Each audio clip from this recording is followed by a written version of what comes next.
Nerul police station हद्दीमध्ये मागच्या महिन्यामध्ये motor वाहन चोरीचे प्रकार वाढले होते। त्या अनुषंगाने माननीय वरिष्ठांच्या सूचनेनुसार येथील डीबी टीमला मोटार वाहन चोरीच्या डिटेक्शनकडे लक्ष देण्यास सांगितले होते। त्या अनुषंगाने senior PI Kamble, crime PI Dhadge आणि त्यांचे डीबीचे 2 अधिकारी बच्चाव आणि ठाकरे साहेब यांनी मागच्या 8 दिवसामध्ये संपूर्ण गोपनीय बातमीदार लावून तांत्रिक तपास करून 2 टोळ्या याच्यामध्ये अटक केलेल्या आहेत। त्याच्यामध्ये एक आरोपीचं नाव आहे इम्रान शेख, त्याच्याकडून आपण जवळपास 6 मोटरसायकल रिकवर केलेले आहेत आणि दुसरा आरोपी आहे सूरज कुमार प्रसाद, याच्याकडून आपण जवळपास 8 वाहने डिटेक्ट केलेली आहेत। याच्यामध्ये एक विधी संघर्ष बालक असून त्याला आपण नोटीस दिलेली आहे।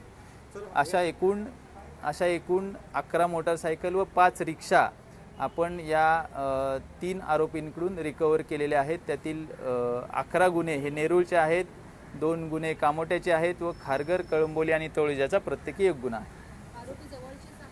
याच्यामधले जो इम्रान शेख आहे तो वाशीमध्ये राहणारा आहे, कोपरी गावाचा, आणि दुसरा सूरज कुमार प्रसाद जो आहे तो खारघर येथील राहणारा आहे।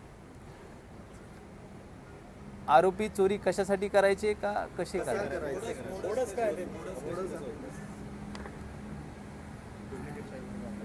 त्याच्यामध्ये प्रत्येक गाडीची कंडिशननुसार ते वेगवेगळ्या नेहमीच क्लुप्त्या वापरत असतात। कुणाच्याकडे डुप्लिकेट चावीचा वापर करतात, कुठे ते इग्निशन तोडून त्या ठिकाणी त्याचा वापर करत असतात। वेगवेगळ्या ठिकाणी वेगवेगळी पद्धत वापरत असतात। आरोपी रेकॉर्डवरचे होते का? याच्यामध्ये काय हिस्ट्री आहे का यांची?